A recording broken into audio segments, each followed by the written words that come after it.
देव महाराज उत्तोलित बाहु होकर कहा करते थे, पिंगला के जो शब्द हैं वो इंडिया गेट के ऊपर लिखवा देने चाहिए। भारत के कोने कोने में चारों तरफ उसको छपवा देना चाहिए। आज कई बार श्री बड़े महाराज श्री की उन्हीं की भंगी में उनको प्रणाम करने का सौभाग्य प्राप्त किया। आज पूज्य महाराज श्री की भंगी में उनको प्रणाम करने का अवसर प्राप्त हुआ। भंगी ही सबसे श्रेष्ठ स्थिति होती है पुष्पार्पण करने की। श्री गुरुदेव महाराज की भंगी में ही चरणों में प्रणाम किया। उन्हीं की सत प्रेरणा से हम इस सफर तक यहां पहुंचे हैं। महाराज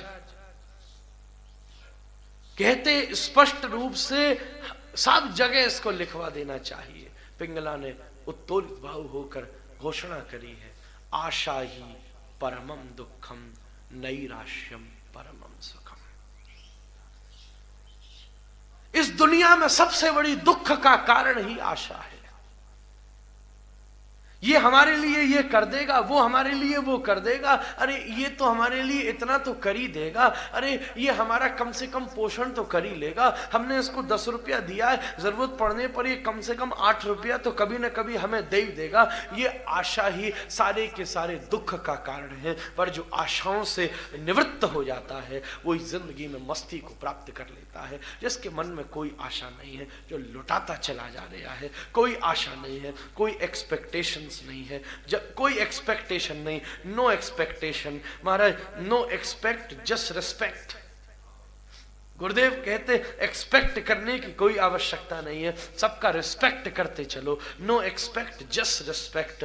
आशा ही सबसे बड़े दुख का कारण है। अरे जीवन में इतनी मेहनत करी है, इतनी मेहनत के बदले कम से कम बैंक बैलेंस इतना तो हो जाना चाहिए था, मैंने इतना परिश्रम किया है, ये तो हो जाना चाहिए था। और कई बार अध्यात्म में भी आशा बड़ी मुश्किल, बड़ी भारी मुसीबत की बात है। 20 साल हो गए 64 माला करते करते, अभी तक ये तो हो ही जाना चाहिए था, वो तो हो ही जाना चाहिए था। हर महाराज रविवार को गिरिराज की परिक्रमा दे गए, अभी तक तो ये हो ही जाना चाहिए था, अभी तक तो ये हो ही जाना चाहिए था। दुनिया में सबसे बड़े दुख का कारण महाराज, और जितने भी हम दुख का कारण बताते हैं कि प्रारब्ध है, कि भाग्य है, कि दुनिया है, कि महाराज और जितने पक्ष हैं, ये सब बाद की बात है। सबसे बड़े दुख का कारण है आशाएं।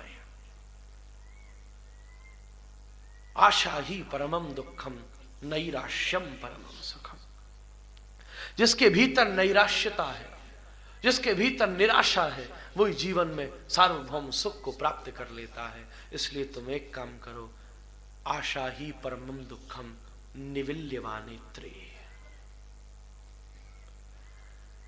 जो वो आशाओं का परम दुख है, उसके लिए इतने सी कार्य करो, निविल्यवानेत्रे।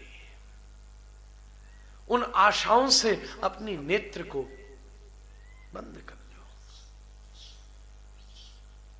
धावन निविल्यवा नेत्रे, और फिर तुम दौड़ो। तुम किसी रास्ते से ऑफिस के लिए जाओ, ध्यान से सुनना मेरी बात। किसी रास्ते से ऑफिस के लिए जाओ तो रास्ते भर दफ्तर का चिंतन होगा, पर उसी रास्ते से जब बिना किसी लक्ष्य के केवल भ्रमण के लिए जाओ, तब उस मार्ग में लगे हुए सुंदर पेड़, चहचहाते हुए पक्षी, उगता हुआ सूर्य, निकलता हुआ चंद्रमा है, चलती हुई मस्ती, आते जाते हर एक व्यक्ति के सौंदर्य का, हर एक वर्तमान पक्ष का तुम मजा ले सकोगे। अगर तुम आगे देखते चलोगे तो आज की भूल जाओगे। अभी जो मस्ती है वो सामने की चिंताएं तुम्हें खत्म कर देगी।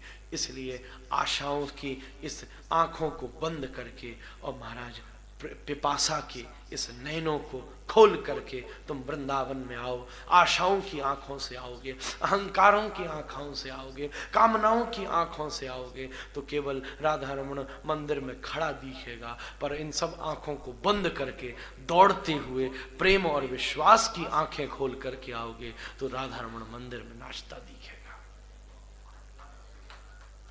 भावन निविल्यमान नेत्रे न स्खलित न पथ। ये गंभीर सूत्र है जो महाराज यहाँ पर अपूर्व दिव्य रसभाव से संकेतित किया गया है और मैंने आपके सामने निवेदन किया है।